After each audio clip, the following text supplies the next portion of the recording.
Вчера разгледахме женската енергия през месец август, а днес с Сибила Луна ще погледнем и мъжката енергия. Това послание може да се отнася за мъж, който е важен за вас. Мъжът е близо до жената, това показва силна връзка, близост и хармония.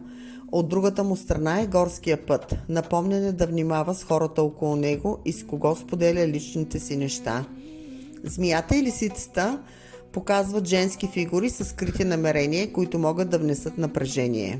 Кокомявката предупреждава за негативно влияние, но тъй като е по-далеч, силата й е по-слаба.